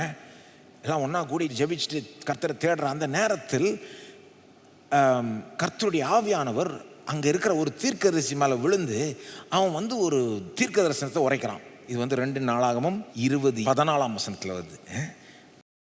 சகரியாவின் புத்திரன் யகாசியேல் என்னும் ஒரு தீர்க்கதரிசியின் மீது கர்த்தருடைய ஆவி இறங்கினதுனால அவன் சில வார்த்தைகளை பேச ஆரம்பிக்கிறான். எல்லாம் கூட்டம் கூடி, ராஜா இருக்கிறாரு, பெரிய முக்கியமான ஆட்கள்லாம் இருக்காங்க, சில தீர்க்கதரிசிகள் இருக்காங்க. அதில் ஒரு தீர்க்கதரிசியின் மேலே கர்த்தருடைய ஆவி இறங்கினதுனால அவன் பேசுகிறான். என்னன்னு பேசுகிறான்? சகல யூதா கோத்திரத்தாரே, குடிகளே, ராஜாவே கேளுங்கள். நீங்கள் அந்த ஏராளமான கூட்டத்தினால கண்டு பயப்பட வேண்டாம், கலங்க வேண்டாம். கர்த்தர் உங்களுக்கு சொல்லுகிறார், பயப்படாத, கலங்காத. இந்த யுத்தம் உங்களுடையதல்ல, தேவனுடையது. நாளைக்கு நீங்கள் அவர்களுக்கு விரோதமாய் போங்கள். நாளைக்கு போங்க, அவங்கள போய் சந்திங்க, நீங்கள் தான் ஜெயிக்க போகிறீங்கன்னு சொல்கிறான் பாருங்க. நீங்கள் தரித்து நின்று கர்த்தர் உங்களுக்கு செய்யும் ரட்சிப்பை பாருங்கள், பயப்படாமல் கலங்காமலும் இருங்கள். நாளைக்கு அவர்களுக்கு எதிராய் புறப்படுங்கள், கர்த்தர் உங்களோட இருக்கிறார். அவன் சொல்லி முடிக்கிறான். தீர்க்கதரிசி அவன் ஒரு சாதாரண தீர்க்கதரிசி. சொல்லி முடித்தோடனே அந்த ராஜா 18ஆம் வசனத்தில் அவன் வார்த்தைகளை கேட்டு தரை மட்டும் முகங்குனிந்தான். நாட்டினுடைய ராஜா இந்த சாதாரண தீர்க்கதரிசி சொன்னோடனே அதை கேட்டு அப்படியே தரை மட்டும் முகங்குனிந்தான். அதாவது அந்த வார்த்தையை கடவுளுடைய வார்த்தையாவை அப்படியே ஏற்றுக்கிட்டான். ராஜா அதை பண்ணுறதை பார்த்து சகல மற்ற ஆட்களும் அப்படியே குனிகிறாங்க, அந்த வார்த்தையை ஏற்றுக்கிறாங்க. தீர்க்கதரிசி சொன்ன மாதிரியே அடுத்த நாள் கிளம்பி போகிறாங்க. என்ன நடந்ததுன்னா, போகிறப்போ 20ஆம் வசனம், போகிறப்போ அந்த ராஜா எல்லாரையும் பார்த்து சொன்ன வார்த்தைகள் தான், யூதாவே, எருசலேமின் குடிகளே கேளுங்கள், உங்கள் தேவனாகிய கர்த்தரை நம்புங்கள், அப்பொழுது நிலைப்படுவீர்கள். அவருடைய தீர்க்கதரிசிகளை நம்புங்கள், அப்பொழுது சித்தி பெறுவீர்கள். அங்கே சொன்ன வார்த்தை தான். சொல்லிட்டு போகிறாங்க. அந்த சத்துருகை எதிரிகளை சந்திக்கிற போகிறாங்க. சந்திக்கிறதுக்குள்ளே என்ன ஆயிடுது, அந்த சைடு எதிரிகளுக்குள்ள ஒரு சண்டையை மூட்டி விட்டார் தேவன். அவன் ஒருத்தனை அடிச்சுட்டு கொண்டுட்டான். அவனே கொண்டு 3 நாளாக கொள்ளையாடினாங்க இஸ்ரவேல் மக்கள். சண்டை போடலான்னு போனால் சண்டை போடுறதே அவசியம் இல்லாமல் ஆக்கிட்டார் தேவன். இந்த 3 தேசம் ஒன்றா கூடி வந்தது பார்த்துங்களேன். அவங்கக்குள்ள சண்டையை மூட்டி அவன் ஒருத்தனை அடித்து கொண்டுட்டான். கடைசியில் இவங்க பொருளை தான் கொள்ளையாடிட்டு வந்தாங்க. 3 நாள் கொள்ளையாடுறதுக்கே போயிடுச்சான். அவ்வளோ பெரிய வெற்றியை கொடுக்குறாரு. ஆனால் அங்கே அந்த வெற்றி எப்படி வருது? தேவனுடைய வார்த்தை தீர்க்கதரிசியின் மூலமாக வருது, ஒரு மனுஷன் மூலமாக வருது, ஒரு சாதாரண தீர்க்கதரிசி அந்த ஆள். அந்த வார்த்தையை ராஜா அப்படியே ஏற்றுக்கிறாரு, நம்புகிறாரு. அப்புறம் எல்லாரையும் பார்த்து சொல்கிறாரு, உங்கள் தேவனாகிய கர்த்தரை நம்புங்கள், அப்பொழுது நிலைப்படுவீர்கள். அவருடைய தீர்க்கதரிசிகளை நம்புங்கள், அப்பொழுது சித்தி பெறுவீர்கள். இது முக்கியமான ஒரு பிரின்சிபல் பாருங்கள். தேவனை நம்புறேன்னு சொன்னால் பத்தாது, தேவனுடைய வார்த்தையை நம்பணும். பைபிளை நம்புறேன்னு சொன்னால் கூட பத்தாது. அந்த வசனம் ஒரு தேவ மனுஷன் வாயால் போதிக்கப்படும் போது, விளக்கப்படும் போது, அறிவிக்கப்படும் போது, அது தேவனுடைய இந்த எழுதப்பட்ட வார்த்தையோடு ஒத்து போகிறப்போ அதை நாம் நம்ப வேண்டும். அந்த மனுஷன் பர்ஃபெக்டாக இல்லாமல் இருக்கலாம். ஏலி என்ற ஆசாரியன் தான் சொல்கிறாரு, சமாதானத்தோடு போங்க, தேவன் உங்கள் விண்ணப்பத்தை கேட்பாராக அப்படின்னு சொல்லி அனுப்புறாரு. நீங்கள் நினைக்கிறீங்களா ஏலி என்ற ஆசாரியன் பர்ஃபெக்டான ஆள்னு? கிடையவே கிடையாது. 2 அதிகாரம் வாசித்தீங்கன்னா தெரியும். அங்கே 1 சாமுவேல் அவர் சரியில்லை, அதை விட அவருடைய மகன்கள் ரொம்ப வர்ஸ்ட்டு, இல்லாத அக்கிரமம் பண்ணாங்க. இவர் கண்டிக்காமல் விட்டுட்டார். கடவுளுக்கு இவர் மேலே ரொம்ப கோபம். ஆக்சுவலாக பிறகு அதை வெளிப்படுது. தேவனுக்கு பிடிக்கல இவர் செஞ்ச காரியம். பர்ஃபெக்டே கிடையாது. ஆனால் அந்த ஆளை தேவன் அந்த ஸ்தானத்தில் வச்சிருக்கிறாரு. அந்த ஸ்தானத்தில் அவர் தேவனுடைய வார்த்தையை பேசும்போது அது வேலை செய்யுது. அதுக்கு ஒரு வேல்யூ இருக்குது. இது அவர் பர்ஃபெக்ட்ன்றதுனால இல்லை, அது வார்த்தை வாயில் வர்றது தேவனுடைய வார்த்தை. அதனால தான் மனுஷனை பார்த்து ரொம்ப பெருசாகவும் நினச்சிடக்கூடாது, ரொம்ப சிறுசாகவும் நினச்சிடக்கூடாது. வாயில் வர வார்த்தை தேவனுடைய வார்த்தையான்னு பார்க்கணும். அது தேவனுடைய வார்த்தைன்னா அதை நம்ப வேண்டும். நம்பலைன்னா ஜனங்களுக்கு தான் லாஸ். அது ஜனங்களுக்கு தான் லாஸ். சில நேரம் ஜனங்க ஒரு வாலிபன் பேசுகிறான், ரொம்ப அனுபவம் இல்லாதவன் பேசுகிறான் அப்படின்ட்டு இவனுக்கு என்ன தெரியும் அப்படின்னு விட்டுருவாங்க. அவங்களுக்கெல்லாம் லாஸ். அது அதனால்தான் நான் நினைக்கிறேன், ஒருத்தர் பிரசங்கம் பண்ணுறப்போ ஆளையும் முகத்தையும் ரொம்ப பெருசாக பார்க்கக்கூடாது. இப்போ இன்றைக்கி வந்து எல்லாமே அந்த லுக்ஸில் தான் போயிடுச்சு. வெளித்தோற்றம், பார்வை, ஸ்க்ரீனு, எல்இடியை பெருசாக போட்டு பிரம்மாண்டமாக போட்டு நம்ம கூட தான் போடுறோம். முகத்தை பார்க்கணும், எல்லோரும் முகத்தை பிரசங்கம் பண்ணுறப்போ முகத்தை பார்க்குறத விட வார்த்தைகளை கேட்கணும். அதனால தான் பார்த்தீங்கன்னா நாங்கள் வந்து ஃபஸ்ட்டு ப்ரிஃபரன்ஸ் ஆடியோக்கு தான் கொடுப்போம். எங்களுடைய ஃபிலாசபி ஃபஸ்ட்டு ஆடியோ. ஏன்னா விசுவாசம் கேள்வினால் வருகிறது. தெளிவாக கேட்கணும். அந்த ஆளுடைய முகம் வந்து கேட்குறதுக்கு உதவியாக இருந்தால் பாருங்கள், உதவியாக இல்லையா பார்க்காதீங்க. முகம் அவ்வளோ முக்கியம் கிடையாது. அனுபவம்லாம் கூட ரெண்டாவது தான்.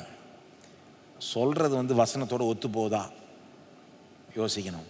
ஆவியானவர் உங்களுக்குள்ளே இருக்கிறார், நிதானிக்கணும். வசனத்தோடு ஒத்து போதா, தேவன் தான் சொல்கிறாரா, அப்படியே ஏற்றுக்கணும். அதை ஏற்றுக்கிட்டா, அதை நம்பினா நமக்கு பெரிய பலன் உண்டு, அதில் சித்தி பெறுவோம். அந்த அம்மா பாருங்கள் அப்படியே விசுவாசிக்கிறாங்க. சிலர் என்கிட்ட சொல்லியிருக்காங்கன்னா, நான் பிரசங்கம் பண்ணுற தொடங்குறப்போ எனக்கு ரொம்ப ஆச்சரியமாக இருக்கும். வந்து சொல்லுவாங்க, நீங்கள் வந்து ஒரு வார்த்தை சொன்னீங்க, அதை நான் பிடிச்சிக்கிட்டேங்க, அப்படியே நம்பினேன், போய் செஞ்சேங்க, இப்படி ஒர்க் அவுட் ஆகிடுச்சு, அப்படியே ஒர்க் அவுட். நான் வந்து அவங்கள்ட்ட பெருசாக காமிச்சிக்க மாட்டேன், ஆனால் உள்ளே யோசிப்பேன், எப்படிப்பா இது ஆச்சு, என்ன நான் இப்படி ஆகும்னு நினச்சி கூட பார்க்கலையே, இப்படிலாம் யோசிச்சிருக்கேன் நான் நிறையா. எப்படி இந்த மாதிரி ஆகுது? அவங்க சொல்கிறாங்க, இந்த வார்த்தை சொன்னீங்க பாருங்க, சூப்பர். நான் வந்து ஏதோ தச்சையில் அப்படியே சொல்லிட்டு போயிட்டேன், பெருசாக அதை நான் பிளான் கூட பண்ணல, அதை அப்படியே சொல்லிட்டு போயிட்டே இருக்கிறேன். ஆனால் என்னமோ நடக்குது. இந்த பிரசங்கத்தில் தேவன் ஒரு மனுஷனை அழைச்சி பயன்படுத்தும் போது அற்புத விதமாக சூப்பர் நேச்சுரலாக அந்த பிரசங்கத்தின் மூலமாக ஜனங்களிடத்தில் வார்த்தையை அனுப்புகிறார். அதை அவங்க ஏற்றுக்கிட்டாங்கன்னா, நம்பினாங்கன்னா பெரிய விதத்தில் அவங்க வாழ்க்கையில் அது வேலை செய்யுது. இந்த அம்மா அப்படி நம்புகிறாங்க. விசுவாசத்தோட ஜெபம் பண்ணுவோம். இந்த மாதிரி விசுவாசத்தோட ஜெபம் பண்ணலாமா? ஜெபம் பண்ணலாம். இப்போ கொஞ்சம் நேரம் விசுவாசத்தோட. ஸ்தோத்திரம் ஆண்டவரே, உம்மை ஸ்தோத்திரிக்கிறோம்.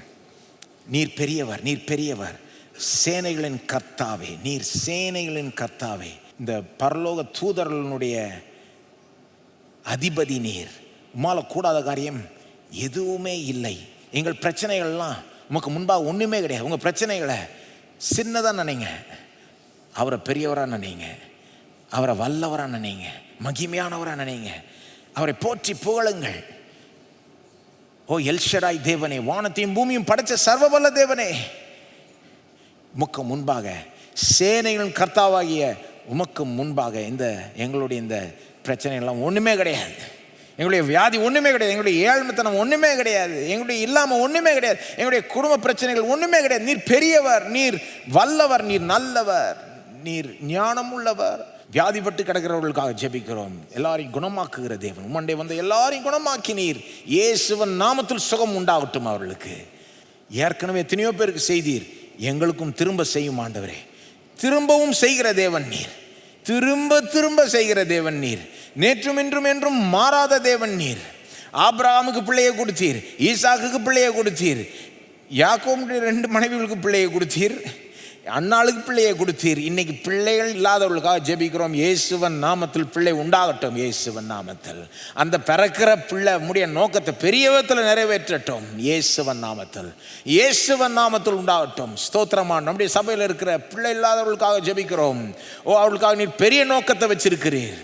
அவர்களுக்கு பட்ட பாடு, கஷ்டம், வேதனை, அவமானம் சும்மா போகாது, வீணாய் போகாது. இயேசுவின் நாமத்தில் இந்த சேனைகளின் கர்த்தாவாகிய நீர் அவளுக்கு பிள்ளையை கொடுப்பீராக ஆண்டவரே. இயேசுவின் நாமத்தில் ஸ்தோத்திரம் ஆண்டவரே. எத்தனை பேருக்கு செய்திருக்கு, திரும்ப செய்யும் ஆண்டவரே, திரும்பவும் செய்யும். உடைய வசனத்தை நம்புகிறோம், எழுதப்பட்ட உடைய வசனத்தை நம்புகிறோம். உம்முடைய அழைக்கப்பட்ட பிரசங்கியார் மூலமாய் வருகிற வசனத்தை நம்புகிறோம் ஆண்டவரே.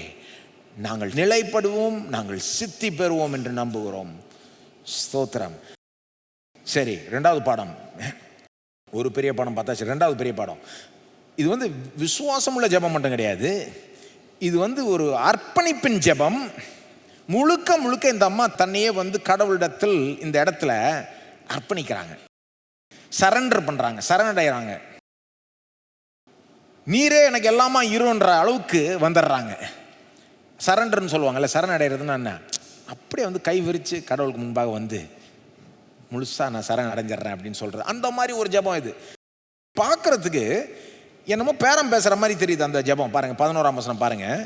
இந்த அம்மா என்ன சொல்கிறாங்க, ஏனெனில் கர்த்தாவே தேவரீர் உம்முடைய அடியாளின் சிறுமையை கண்ணோக்கி பார்த்து உம்முடைய அடியாளை மறவாமல் நினைந்தருளி உமது அடியாளுக்கு ஒரு ஆண் பிள்ளையை கொடுத்தால், எல்லாம் சொல்லும் கொடுத்தால்.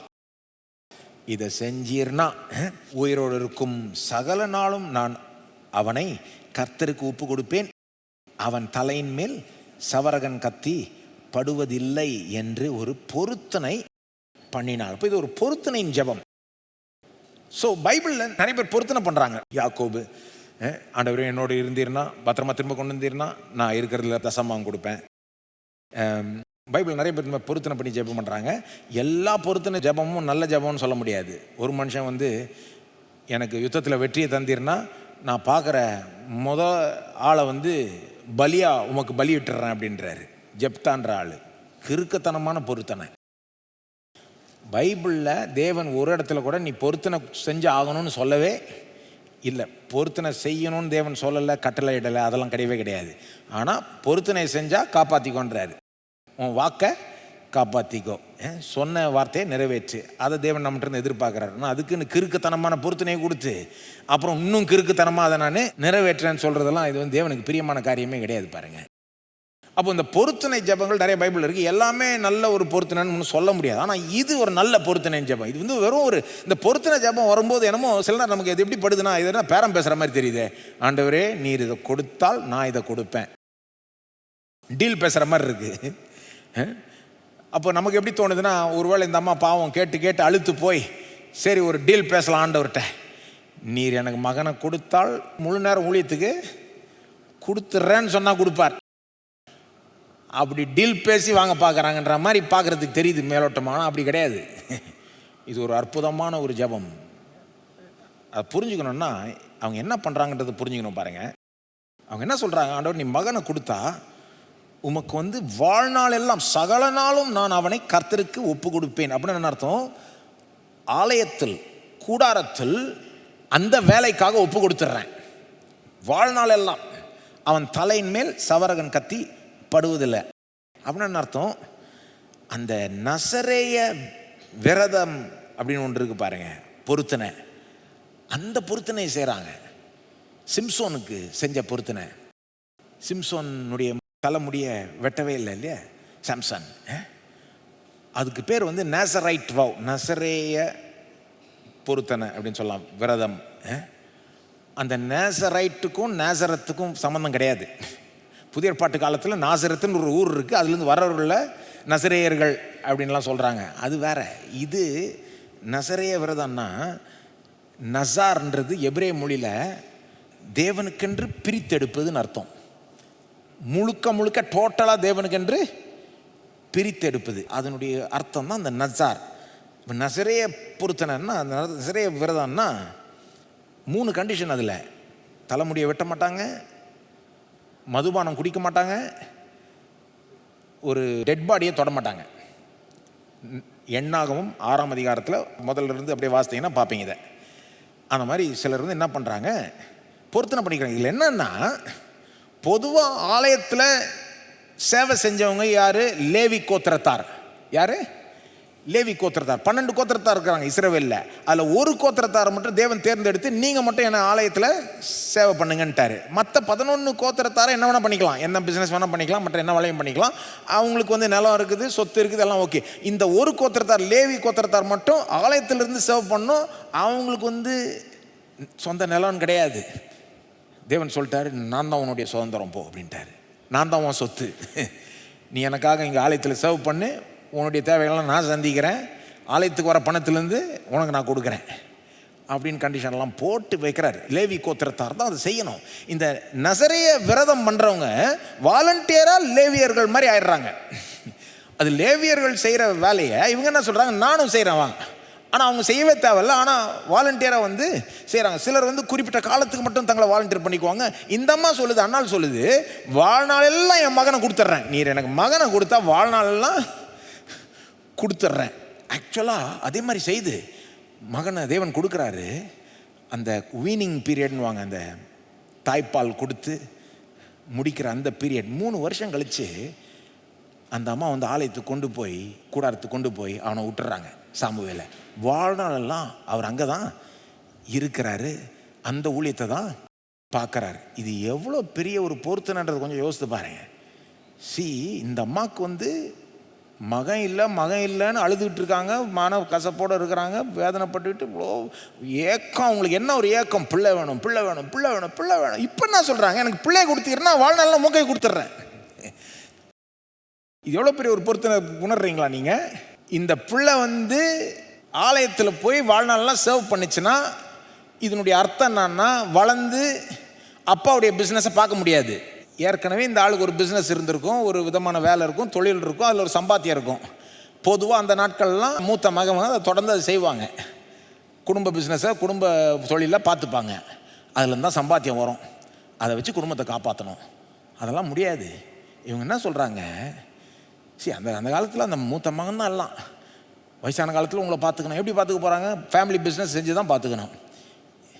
இப்போ இவ்வளோ நாளாக இதை விரும்பின இந்த அம்மா இப்போ என்ன சொல்லுது, ஆண்டவரே அதெல்லாம் முடிஞ்சு போயிடுச்சு, இப்போ எனக்கு மகனை தாரோம், ஆனால் வாழ்நாள்லாம் நீரே வச்சுக்கும் அப்படின்னா என்ன திரும்ப சொல்ல வராங்க? இவ்வளோ நாளாக என் மகன் இருந்தால் தான் எனக்கு அந்தஸ்துன்னு நான் யோசித்தேன். இவ்வளோ நாளாக என் மகன் இருந்தால் தான் எனக்கு எதிர்காலம்னு யோசித்தேன். இவ்வளோ நாளாக என் மகன் இருந்தால் தான் எனக்கு பாதுகாப்பு வருங்காலத்தில்னு யோசித்தேன். ஆனால் நான் இப்போ சொல்கிறேன், எனக்கு மகன் வேணும், ஆனால் அவன் என்னுடைய எதிர்காலமாக இருக்க வேண்டாம், என்னுடைய பாதுகாப்பாக இருக்க வேண்டாம், என்னுடைய அந்தஸ்தாக இருக்க வேண்டாம். அவனை நீரே எடுத்துக்கோ, என்னை நீர் பார்த்துக்கோ. நீர் தான் என்னுடைய எதிர்காலம், நீர் தான் என்னுடைய அந்தஸ்து, நீர் தான் என்னுடைய பாதுகாப்பு. அதை தான் சொல்கிறாங்க அவங்க. பெரிய பொருத்தனைங்க இது. பொருத்தனை மட்டும் கிடையாது, இது அப்படியே சரணடைஞ்சிடுறாங்க. இவ்வளோ காலமாக அவங்களுக்கு அந்த மனைவி இன்சல்ட் பண்ணி இவங்களை ஒரு மட்டன் தட்டி, இவங்களுக்கு என்னென்னா எனக்கு பிள்ளை வேணும், அப்போ தான் நான் ஒரு அந்தஸ்து பெற்று வாழ முடியும், நான் பாதுகாப்பாக இருக்க முடியும், நான் என்னுடைய எதிர்காலம், இப்படி தான் நினச்சிக்கிட்டு இருக்காங்க. எல்லாமே அந்த பிள்ளையின் மேலே தான் அடங்கி இருக்குது. அவங்களுக்கு பிள்ளை தான் நினச்சிட்டு இருந்தாங்க. நடுவில் குறுக்க புருஷன் என்ன சொல்கிறாரு, ஏன் பிள்ளை தான் இருக்கேன், நான் இருக்கிறேன், உனக்கு எல்லாமா இருக்கிறேன், நான் இருக்கேன்லன்றாரு. இவங்க என்ன சொல்கிறாங்க, இனிமே பிள்ளையும் எல்லாம் கிடையாது, புருஷனும் எல்லாம் கிடையாது, நீர் தான் எல்லாம். எனக்கு பிள்ளை வேணும், ஆனால் அந்த பிள்ளையை நம்பி என் எதிர்காலம் இல்லை, நீர் வச்சுக்கோ பிள்ளைய, நீர் எனக்கு எல்லாமாய் இரும்னு முழுக்க தேவனிடத்தில் சரணடைஞ்சிடுறாங்க. என்னைக்கு அதை செய்கிறாங்களோ அன்னைக்கு தான் பிள்ளை கிடைக்குது. பிள்ளை வேணும்னு அலைய அலைஞ்சு போகிற வரைக்கும் கிடைக்க மாட்டேங்குது. எனக்கு எனக்காக பிள்ளை வேண்டாண்டவரே, உமக்காக பிள்ளை நீர் வச்சுக்கோ அப்படின்றப்போ பிள்ளை கிடச்சிருது. நீங்கள் நினைக்கிறீங்களா இந்த அம்மா ஏதாவது இழந்துட்டாங்கன்னு நினைக்கிறீங்க? அந்த காலத்தில் அந்த மூத்த மகன் தான் எல்லாத்தையும் பார்க்கணும், எதையும் இழக்கலை. ஏன் தெரியுமா, இந்த பிள்ளையை கொடுத்துட்டாங்க தேவனுக்கு. அதுக்கப்புறம் 3 மகன் பிறக்கிறான் அவங்களுக்கு, 2 மகள். பாருங்க, தேவன்கிட்ட போயிட்டு நீர் தான் எனக்கு எல்லாம், என் புருஷனுக்காக நன்றி, ஆனால் என் புருஷன் தான் என்னுடைய நம்பர் 1 நம்பிக்கைன்னு கிடையாது. புருஷனை தேவன் தான் கொடுக்குறாரு, மனைவியும் தேவன் தான் கொடுக்குறாரு, பிள்ளைகளையும் தேவன் தான் கொடுக்குறாரு, பெற்றோரையும் தேவன் தான் கொடுக்குறார். ஆனால் அவங்க தான் நமக்கு எல்லாம் இருக்கவே கூடாது. ஒரு கிறிஸ்தவனுக்கு இயேசு தான் எல்லாம் இருக்கணும். கிறிஸ்து எனக்கு ஜீவன். அவன் புருஷன் சொல்கிறான், நான் இருக்கிறேன், நான் எல்லாமா இருக்கிறேன்றாங்க. வேண்டாம், நீர் தான் எனக்கு எல்லாம். புருஷனாக இருக்கணும், கடவுளாக இருக்கக்கூடாது. என்னங்க, மனைவியாக இருக்கணும், கடவுளாக பிள்ளையாக தாங்க இருக்கணும், கடவுளாக ஆக்கிடக்கூடாதுங்க. பெற்றோராக தாங்க இருக்கணும், கடவுளாக ஆகிடக்கூடாதுங்க. நம்ம ஊரில் மாதா பிதா குரு தெய்வம்ண்டுவாங்க. தாயாக தாங்க இருக்கணும், கடவுளாக ஆகிடக்கூடாது. அவர் ஒருத்தர் தான் கடவுளாக இருக்க பாத்திரர். அவரை வைக்க வேண்டிய ஸ்தானத்தில் வச்சா மற்றது எல்லாம் கிடைச்சிரும். அது எதுவுமே நம்மளை அடிமைப்படுத்தவும் படுத்தாது. ஃப்ரீயாக வாழலாம், சமாதானத்தோடு வாழலாம். அதனால தான் ஜெபிச்சு முடித்த உடனே அந்த மனுஷன் சொல்கிறாரு, நீ இப்போ சமாதானத்தோட கத்துறோம் விண்ணப்பத்தை கேட்பாருன்னு கண்ணீரை தொடச்சிட்டு முகத்தை தொடச்சிட்டு சந்தோஷமாக இருக்கிறாங்க. தேவன் எனக்கு எல்லாமா இருக்கிறார், பார்த்து பார்ப்போம். அப்போ நம்ம தேவன் இடத்தில் சரணடைவோமா? அதே போல் அவங்கள போல் நாமும் சொல்லுவோம் இந்த பிரின்சிபலை, ஆண்டவரே நீர் எனக்கு எல்லாமா இரும், நீர் எனக்கு நம்பர் 1 இரும். எல்லாரை விட உண்மைதான் நான் அதிகமாக அன்பு கூறுகிறேன் என்று வாய் திறந்து சொல்லுவோம். ஒருவேளை அப்படி உண்மையாக இல்லைன்னா கூட சொல்லுங்கள், ஆண்டவரே எல்லாரை விட உண்மைதான் நான் அதிகமாக அன்பு கூற விரும்புகிறேன். என் புருஷன் அல்ல, மனைவி அல்ல, பிள்ளைகள் அல்ல, பெற்றோர் அல்ல, உண்மைதான் முதல்ல அன்பு கூற விரும்புகிறேன். தேவனாகிய கர்த்தரை முழு உள்ளத்தோடு அன்பு கூறுவாயாக. அதான் நம்பர் 1. அதை கொஞ்சம் கூட இறக்குனா எல்லாம் தாறுமாறாக போயிடும். அதை முதல்ல வச்சா எல்லாம் கரெக்டாக வந்துடும். உங்களுக்கு ஏதாவது தேவைன்னா கூட அவருக்காக அதை கேளுங்க. இந்த அம்மா கேட்ட மாதிரி, எனக்காக இல்லை ஆண்டவர், உமக்காக. அந்த காரியத்தை நான் நம்பி இல்லை, பிள்ளையை நம்பி இல்லை. தேவனை பார்த்து சொல்லுவோம், நீர் தான் எனக்கு எல்லான்னு. ஸ்தோத்திரம் ஆண்டவரே, நீர் தான் எங்களுக்கு எல்லாம் ஆண்டவரே. நீர்தான் எங்களுடைய பாதுகாப்பு, நீர்தான் எங்களுடைய கண்மலை, நீர்தான் எங்களுடைய கோட்டை, நீர்தான் நான் நம்பி இருக்கும் தெய்வம், நீர்தான் எங்களுடைய அடைக்கலம், நீர்தான் எங்களுடைய எதிர்காலம், நீர்தான் எங்களுடைய நம்பிக்கை ஆண்டவரே. எல்லாரோட நாங்கள் உண்மைதான் நம்புகிறோம், எல்லாரோட நாங்கள் உண்மைதான் அன்பு கூறுகிறோம். ஒருவேளை நாங்கள் அப்படி இல்லைன்னா எங்களை மாற்றோம் ஆண்டவரே. உமக்கு பதிலாக வேறு காரியங்களை, பணமையோ பதவியையோ அந்தஸ்தையோ ஜனங்களுடைய அங்கீகரிப்பையோ மற்ற காரியங்களை முதல் இடத்துல எங்கள் வாழ்க்கையில் வைத்திருந்தால் அதை மாற்றுவீராக. உம்முடைய கிருபையினால் அது மாறட்டும் இயேசுவின் நாமத்தில். உமக்கு பதிலாய் எங்கள் குடும்பத்தாரை நாங்கள் வச்சுருந்தா கூட அது மாறட்டும். நீர் தான் எங்களுக்கு நம்பர் 1 இருப்பீராக ஆண்டவரே. எல்லாரோட நாங்கள் உண்மை அன்பு கூற விரும்புகிறோம், உண்மை நம்ப விரும்புகிறோம், உம்மில் மகிழ விரும்புகிறோம், உம்மில் திருப்தி அடைய விரும்புகிறோம். நீர் எங்களுக்கு எல்லாமே இருப்பீராக. நீர் எங்களுக்கு போதுமானவர், போதுமானவருக்கு மிகவும் அதிகமானவர். உம்மிடத்தில் நாங்கள் முழுக்க முழுக்க சரணடைகிறதுனால எதையும் இழப்பதில்லை, எல்லாத்தையும் அடைகிறோம்.